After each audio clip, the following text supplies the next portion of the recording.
Raniganj girls school and কলেজের একাদশ ও দ্বাদশ শ্রেণীর প্রিয় শিক্ষার্থীরা, প্রীতি ও শুভেচ্ছা নিয়েও আজকে আমরা রাইট ফ্রম ভার্বসের উপর তৃতীয় ক্লাস নেব। তোমরা খেয়াল করো।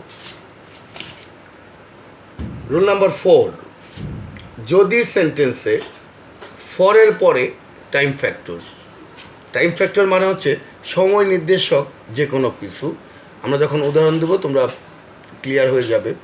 অথবা সিন্সের পরে টাইম ফ্যাক্টর থাকে, তার মানে আমাদের সেন্টেন্সে চেনার জায়গা হবে যদি আমরা একটা সেন্টেন্সে দেখি ফরের পরে কোনো টাইম ফ্যাক্টর আছে অথবা সিন্সের পরে কোনো টাইম ফ্যাক্টর আছে, সেক্ষেত্রে সেন্টেন্সটিকে প্রেজেন্ট পারফেক্ট কন্টিনিউয়াস টেন্সের স্ট্রাকচার অনুযায়ী বসাতে হবে। তাহলে প্রেজেন্ট পারফেক্ট কন্টিনিউয়াস টেন্সের স্ট্রাকচারটা কি আমরা একটু জানি। অ্যাজ ইউজুয়াল আমরা জানি প্রতিটা টেন্সেরই দুইটি স্ট্রাকচার থাকে, অ্যাক্টিভ স্ট্রাকচার ও প্যাসিভ স্ট্রাকচার। আমরা আগে অ্যাক্টিভ স্ট্রাকচারটা দেখি। সাবজেক্টের পরে হ্যাভ বিন অথবা হ্যাজ বিন। আমরা কোন ক্ষেত্রে হ্যাজ বিন লিখব? যদি subject third person singular number হয়, সেক্ষেত্রে আমরা হ্যাজ বিন ব্যবহার করব। আর বাকি সকল ক্ষেত্রে হ্যাভ বিন। তারপরে ভার্বের সাথে আইএনজি। আমরা জানি যে কন্টিনিউয়াস মানেই হচ্ছে অ্যাক্টিভ স্ট্রাকচারে মূল ভার্বের সাথে আইএনজি যোগ হবে।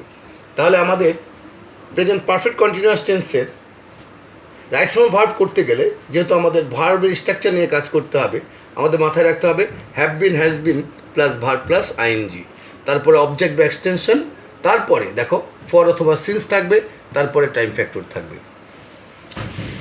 তাহলে আমরা যদি বলি ফরের পরে অনির্দিষ্ট সময় বসে আর সিন্সের পরে নির্দিষ্ট সময় বসে। এবার দেখো প্যাসিভ স্ট্রাকচার। সাবজেক্টের পরে হ্যাভ বিন বিং অথবা হ্যাজ বিন বিং হবে যদি সাবজেক্ট থার্ড পারসন সিঙ্গুলার হয়। আর প্যাসিভ মানে হচ্ছে মূল ভার্বের পাস্ট পার্টিসিপল বা V3 plus by plus object, তারপরে ফর বা সিন্সের পরে টাইম ফ্যাক্টর। দেখো এখানে আমি কিন্তু দিয়ে যে জিনিসটা বলছি, যদি আমাদের গ্যাপের জায়গায় বি ভার্ব থাকে সেক্ষেত্রে আমরা কি করব? যদি গ্যাপের জায়গায় বি ভার্ব থাকে সেক্ষেত্রে স্ট্রাকচারটা হবে এরকম। সাবজেক্টের পরে হ্যাভ হ্যাজ থাকবে অক্সিলিয়ারি ভার্ব আকারে, আর বিনটা হচ্ছে মূল ভার্বের V3 আকারে হবে। সেক্ষেত্রে এরকম তোমরা ভুল করবে না যে হ্যাভ বিন বিং লিখবো আমরা, ওইটা হবে না। যদি বি ভার্ব আকারে থাকে সেক্ষেত্রে সাবজেক্টের পরে have been has been plus adjective থাকবে অথবা প্রিপোজিশনের পরে কোনো নাউন থাকবে। এখন আমরা এবার আসো আমরা কয়েকটা উদাহরণ দেখি।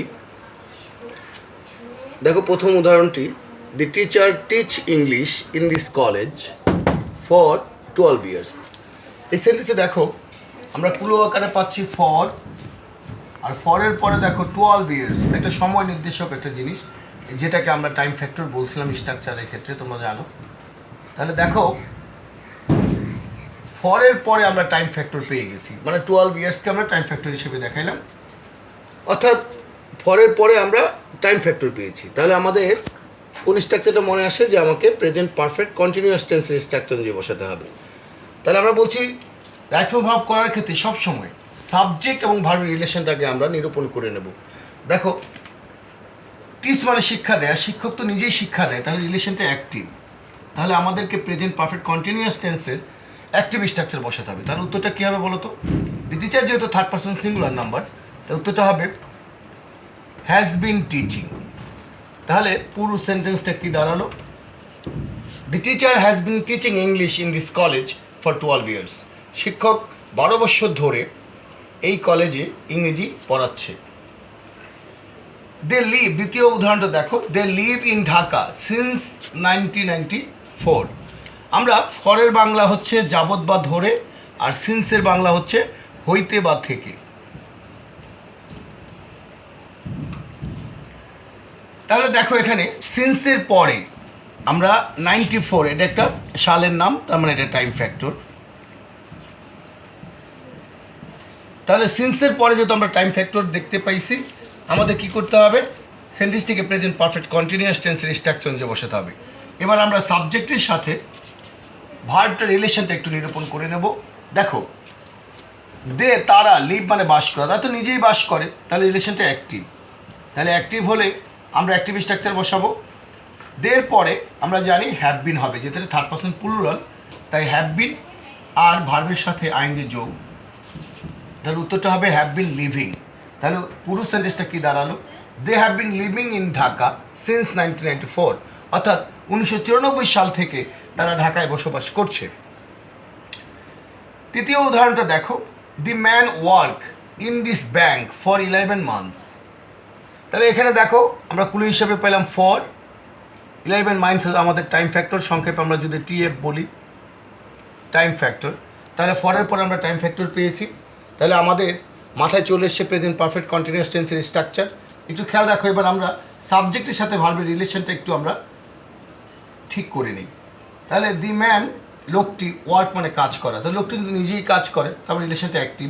অ্যাক্টিভ হলে আমরা অ্যাক্টিভ স্ট্রাকচার বসাবো, অর্থাৎ হ্যাভ বিন হ্যাজ বিনের পরে ভার্বের সাথে আইএনজি যোগ। দি ম্যান যেহেতু থার্ড পারসন সিঙ্গুলার নাম্বার, তাই হবে কি হ্যাজ বিন, আর ওয়ার্কের সাথে আমরা কি যোগ করব? আইএনজি। তাহলে পুরো সেন্টেন্সটা কি দাঁড়ায় দেখো, দি man has been working in this bank for 11 months. লোকটি 11 মাস ধরে বা যাবত, দেখো ফরের বাংলা ধরে বা যাবত, আমরা পূর্বের সেন্টেন্সে সিন্সের বাংলা হইতে বা থেকে লিখেছিলাম। তাহলে দেখো লোকটি 11 মাস ধরে বা 11 মাস যাবত এই ব্যাংকে কাজ করছে।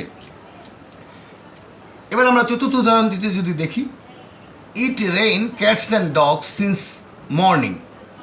এবার দেখো সিন্সের পরে টাইম ফ্যাক্টর আকারে মর্নিং আছে। তাহলে আমরা সিন্সের পরে যখন টাইম ফ্যাক্টর দেখতে পেয়েছি, আমাদের মাথায় চলে এসছে প্রেজেন্ট পারফেক্ট কন্টিনিউয়াস টেন্সের স্ট্রাকচার। বৃষ্টির ক্ষেত্রে আমরা সবসময় জানি সাবজেক্ট আকারে ইট আসে, এবং রেইন বৃষ্টি হওয়া, বৃষ্টি হওয়া অর্থে রেইন অলওয়েজ অ্যাক্টিভে হয়। তাহলে যেহেতু এটা অ্যাক্টিভ রিলেশন হবে, তাহলে ইট যেহেতু থার্ড পারসন সিঙ্গুলার নাম্বার, আমাদের বসাতে হবে হ্যাজ বিন, আর রেইনের সাথে আমাদের আইএনজি যোগ করতে হবে। তাহলে কি দাঁড়ালো? উত্তরটা হবে হ্যাজ বিন রেইনিং। আর আমরা যদি পুরো সেন্টেন্সটা বলি তাহলে কি দাঁড়ায় দেখো, it has been raining cats and dogs. Cats and dogs একটা ফ্রেজ, এটার বাংলা আমরা সবাই জানি মুষলধারে। তাহলে it has been raining cats and dogs since morning, তার মানে সকাল থেকে মুষলধারে বৃষ্টি হচ্ছে বা হইতেছে। এবার আমরা পঞ্চম উদাহরণটার দিকে একটু তাকাই, English teach by the man for 10 years। এবার দেখো যখন বলছে ফরের পরে 10 years, তার মানে ফরের পরে আমাদের টাইম ফ্যাক্টর আছে। তাহলে সেন্টেন্সটিকে প্রেজেন্ট পারফেক্ট কন্টিনিউয়াস টেন্সের স্ট্রাকচার অনুযায়ী বসাতে হবে। এবার একটু খেয়াল করো, আমরা আগে সাবজেক্টের সাথে ভার্বের রিলেশনটা একটু দেখে নিই। টিচ মানে শিক্ষা দেয়া বা পড়ানো। এখন বলো, ইংরেজি কি নিজে শিক্ষা দেয় বা নিজে পড়ায়? না। তার মানে ইংরেজি পড়ায় আসলে এই লোকটি যেহেতু বাইয়ের পরে আছে, তার মানে এটা অবজেক্ট আকারে আছে। আমাদের বুঝতে বাকি নাই যে সাবজেক্টের সাথে ভার্বের রিলেশনটা হচ্ছে প্যাসিভ। তাহলে আমাদের প্রেজেন্ট পারফেক্ট কন্টিনিউয়াস টেন্সের প্যাসিভ স্ট্রাকচার বসাতে হবে। ইংলিশ যেহেতু থার্ড পারসন সিঙ্গুলার নাম্বার, তাই আমাদের কি বসাতে হবে? Has been being. এখন প্যাসিভ মানে হচ্ছে মূল ভার্বের অলওয়েজ V3, তার মানে টিচ টট, এটা V3 আকারে টট। তাহলে উত্তরটা দাঁড়াবে হ্যাজ বিন বিং টট। আমরা যদি পুরো সেন্টেন্সটাকে বলি, English has been being taught by the man for 10 years, অর্থাৎ 10 বছর যাবৎ বা 10 বছর ধরে এই লোকটি কর্তৃক ইংরেজি পড়ানো হচ্ছে বা হইতেছে। এবার আমরা পরবর্তী উদাহরণটা যদি খেয়াল করি, patients treat by him since 2010। এবার একটু খেয়াল করো, সিন্সের পরে 2010 অর্থাৎ সালের নাম আছে, এটা একটা টাইম ফ্যাক্টর অর্থাৎ সময় নির্দেশক, একটা নির্দেশনা। তাহলে সিন্স 2010 দেখে আমাদের মাথায় এসছে প্রেজেন্ট পারফেক্ট কন্টিনিউয়াস। এখন আমরা সাবজেক্টের সাথে আমরা ভার্বের রিলেশনটা যদি একটু নিরূপণ করে নেই, দেখো ট্রিট মানে চিকিৎসা দেয়া, পেশেন্ট মানে রুগী।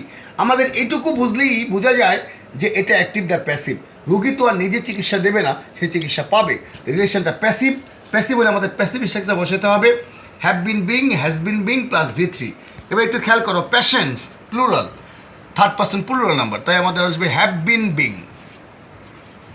তাহলে হ্যাভ বিন বিং আসবে অক্সিলারি ভার্ব আকারে, আর মূল ভার্ব আকারে আমরা ট্রিটেড, পাস্ট পার্টিসিপল হচ্ছে ট্রিটেড।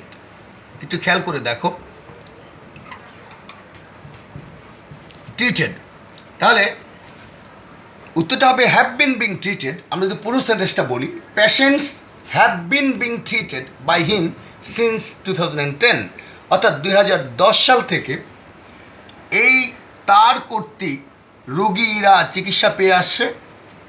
এই হচ্ছে আমাদের এটার অর্থ। এবার আমরা পরবর্তী উদাহরণটা দেখি। The man be ill for 7 days। আমি দেখবা স্ট্রাকচারের সময় 3টা রুল লিখছিলাম, 3টা, একটা অ্যাক্টিভ স্ট্রাকচার, একটা প্যাসিভ স্ট্রাকচার। আমরা আরেকটা স্ট্রাকচার দেখেছিলাম যদি ভার্ব আকারে বি ভার্ব থাকে কিন্তু সেখানে যদি ফরের পরে টাইম ফ্যাক্টর থাকে সেক্ষেত্রে আমরা কি ব্যবহার করব, এটার জন্য আমি আলাদা একটা স্ট্রাকচার লিখে দিয়েছিলাম। তাহলে আমাদের ফরের পরে টাইম ফ্যাক্টর, এটা আমাদের প্রেজেন্ট পারফেক্ট কন্টিনিউয়াস টেন্স, কিন্তু যদি ভার্বের জায়গায় বি ভার্ব থাকে সেক্ষেত্রে আমাদের প্রেজেন্ট পারফেক্টের স্ট্রাকচার বসাতে হবে। অর্থাৎ আমরা একটু খেয়াল করে দেখো, দি ম্যান বি ভার্ব তো অলওয়েজ অ্যাক্টিভে হবে, তাহলে আমরা জানি যে আমাদের কি করতে হবে, the man third person singular number, তাই হ্যাজ, আর বি ভার্বের V3 হচ্ছে হ্যাজ বিন। তার মানে অ্যাকচুয়ালি তখন সেটা আর প্রেজেন্ট পারফেক্ট টেন্সের মূল স্ট্রাকচার থাকে না, বি ভার্ব থাকলে সেটাকে প্রেজেন্ট পারফেক্ট টেন্সের স্ট্রাকচারে বসাইতে হবে।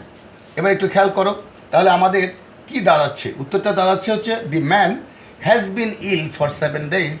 বাংলা হচ্ছে লোকটি 7 দিন ধরে অসুস্থ আছে বা অসুস্থ রয়েছে।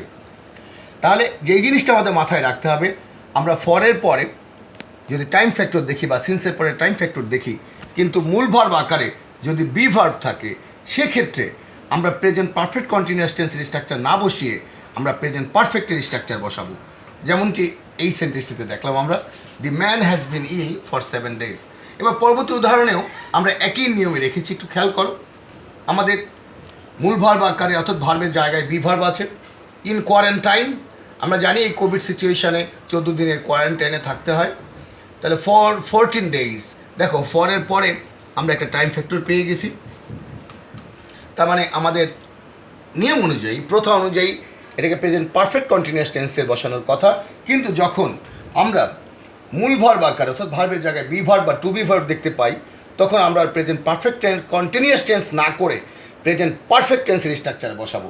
তাহলে দে, একটু খেয়াল করো, দের পরে হ্যাভ হয় আর বি ভার্বের V3 হচ্ছে হ্যাভ বিন। তো এবার একটু খেয়াল করো উত্তরটা কি দাঁড়াচ্ছে, উত্তরটা লিখতে হবে হ্যাভ বিন। পুরো সেন্টেন্সটা দাঁড়াচ্ছে they have been in quarantine for 14 days। তার মানে তারা 14 দিন ধরে কোয়ারেন্টাইনে আছে। এবার আমরা পরবর্তী উদাহরণটা একটু খেয়াল করি। দি ওয়ার্কার্স এক্সপ্লয়েট, এক্সপ্লয়েট মানে শোষণ করা। তুমি একটু খেয়াল করে দেখো, by the owner of the factory, অর্থাৎ এই ফ্যাক্টরির মালিক কর্তৃক ফর 5 years। দেখো ফরের পরে 5 years টাইম ফ্যাক্টর, আমাদের বুঝতে বাকি নাই যে এটা প্রেজেন্ট পারফেক্ট কন্টিনিউয়াসে করতে হবে। এবার একটু খেয়াল করো, তুমি সাবজেক্টের লগে ভার্বের রিলেশনটা একটু দেখো। শ্রমিকরা এক্সপ্লয়েট মানে শোষণ করে। এখন একটু খেয়াল করো, শ্রমিকরা কি শোষণ করে না শোষণের শিকার হয়? যেহেতু শ্রমিকরা নিজেরাই শোষণের শিকার হয় তাহলে এটা প্যাসিভ ভার্বের রিলেশনটা। প্যাসিভে আমাদের এখানে অবজেক্ট আকারে অর্থাৎ অবজেক্টের আগে বাই দেয়া আছে, দি ওনার অফ দি ফ্যাক্টরি আমাদের অবজেক্ট। তো আমাদের বুঝতে বাকি নাই যে স্ট্রাকচারটা হবে প্যাসিভের। তাই যেহেতু ওয়ার্কার্স প্লুরাল থার্ড পারসন তাহলে আমাদের দিতে হবে হ্যাভ বিন বিং, আর মূল ভার্বের পাস্ট পার্টিসিপল এক্সপ্লয়েটেড। তাহলে আমাদের উত্তরটা দাঁড়াচ্ছে হ্যাভ বিন বিং এক্সপ্লয়েটেড। আমরা যদি পুরো সেন্টেন্সটা বলি, the workers have been being exploited by the owner of the factory for 5 years। অর্থাৎ 5 বছর ধরে এই কারখানার মালিক কর্তৃক শ্রমিকরা শোষিত হয়ে আসছে। এবার যদি আমরা এই নিয়মের শেষ উদাহরণটা দেখি, the man support his father since his boyhood. একটু খেয়াল করো, সিন্সের পরে হিজ বয়হুড তার শৈশব থেকে বা বাল্যকাল থেকে, এটা টাইম ফ্যাক্টর। তাহলে সিন্সের পরে টাইম ফ্যাক্টর আমাদেরকে প্রেজেন্ট পারফেক্ট কন্টিনিউয়াস টেন্সের স্ট্রাকচার বসাতে হবে। সেক্ষেত্রে আমরা সাবজেক্ট এবং আমাদের ভার্বের রিলেশনটা একটু নিরূপণ করে নিই, অ্যাক্টিভ না প্যাসিভ। দেখো লোকটা নিজেই সাপোর্ট করতেছে তার বাবাকে, রিলেশনটা অ্যাক্টিভ। তাহলে দি ম্যানের পরে আমাদের আসবে হ্যাজ বিন, আর মূল ভার্বের সাথে আমাদের যোগ হবে আইএনজি। তাহলে has been supporting.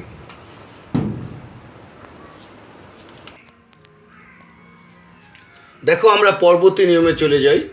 Rule number 5, যদি সেন্টেন্সে yesterday the day before yesterday, ago, long ago, long ago, long before, once upon a time, one day, the other day. One ডের বাংলা হচ্ছে কোনো একদিন, দি আদার ডের বাংলা অন্য আরেক দিন। লাস্টের পরে যে কোনো টাইম ফ্যাক্টর, লাস্ট মানে গত বললেই আমরা অতীতকে নির্দেশ করে বোঝাই। তো দেখো লাস্টের পরে যে কোনো টাইম ফ্যাক্টর, যেমন last morning, last evening, last night, last week, last month, last year, last century, last millennium, অথবা অতীতে কোনো কাজ সংগঠিত হয়েছিল এরূপ বোঝাইলে সেন্টেন্সটিকে পাস্ট ইনডিফিনিট টেন্সের স্ট্রাকচার অনুযায়ী বসাতে হবে। পাস্ট ইনডিফিনিট টেন্সের ইউজুয়ালি দুইটা স্ট্রাকচার থাকবে, একটা অ্যাক্টিভ স্ট্রাকচার আর একটা প্যাসিভ স্ট্রাকচার। তাহলে অ্যাক্টিভ স্ট্রাকচারটা কী হবে? সাবজেক্টের পরে ভার্বের পাস্ট ফর্ম, যেটাকে আমরা V2 বলি, প্লাস অবজেক্ট বা এক্সটেনশন। প্যাসিভ স্ট্রাকচারটা কী হবে? প্যাসিভ মানেই অক্সিলারি প্লাস V3। প্রেজেন্ট ইনডিফিনিটির ক্ষেত্রে আমরা অক্সিলারি আকারে অ্যামিজার পাইছিলাম, আর পাস্ট ইনডিফিনিটির ক্ষেত্রে অক্সিলারি আকারে আসবে ওয়াজ ওয়ার, আর মূল ভার্বের অলওয়েজ V3। অর্থাৎ সাবজেক্টের পরে ওয়াজ ওয়ার, সেটা সাবজেক্ট অনুযায়ী। ওয়াজটা কখন বসবে? ফার্স্ট পারসন সিঙ্গুলার অর্থাৎ আই, এবং থার্ড পারসন সিঙ্গুলারের ক্ষেত্রে ওয়াজ।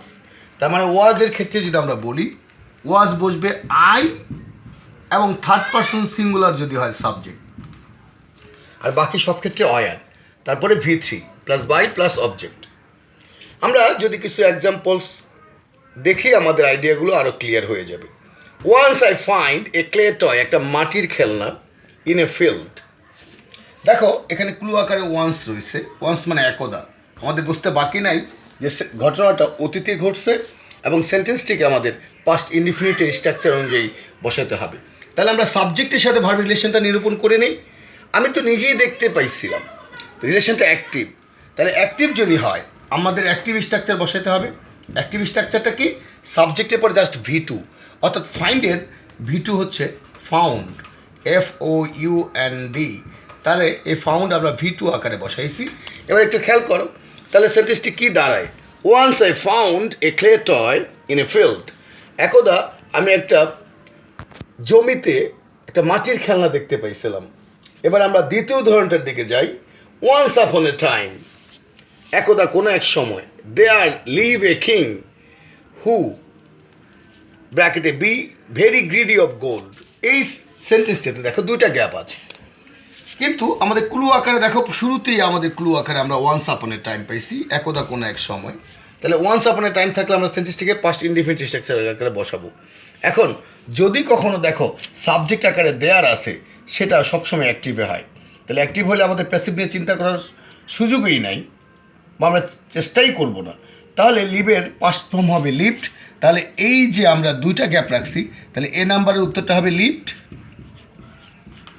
এবার বি নাম্বারে যাই। দেখো বি ভার্ব আকারে আছে, যেহেতু ঘটনাটা অতীতের তাই বি ভার্বের পাস্ট ফর্ম দরকার আমাদের। ওয়াজ ওয়ার আমরা জানি বি ভার্বের পাস্ট ফর্ম। যেহেতু হু এই কিং একজন রাজাকে নির্দেশ করছে, তাহলে এটা সিঙ্গুলার, তাই আমাদের দ্বিতীয় উত্তরটা হবে ওয়াজ। তাহলে পুরো সেন্টেন্সটা কি দাঁড়ায়? Once upon a time there lived a king who was very greedy of gold, যার স্বর্ণের প্রতি অনেক লোভ ছিল। আমরা পরবর্তী ক্লাসে পাস্ট ইনডিফিনিট টেন্সের আরও কতগুলো এক্সাম্পলস নিয়ে কাজ করব। সেখানে অ্যাক্টিভ থাকবে, প্যাসিভ থাকবে। সে পর্যন্ত সবাই তোমরা ভালো থেকো, এবং স্যার যে নিয়মগুলো শেখাচ্ছে সেগুলো খাতায় লিখে লিখে রাখবে এবং প্র্যাকটিস করবে। আশা করি তোমাদের রাইট ফর্ম ভার্বস নিয়ে কোনো চিন্তা করতে হবে না। সবাই ভালো থেকো, সুস্থ থেকো, নিরাপদে থেকো।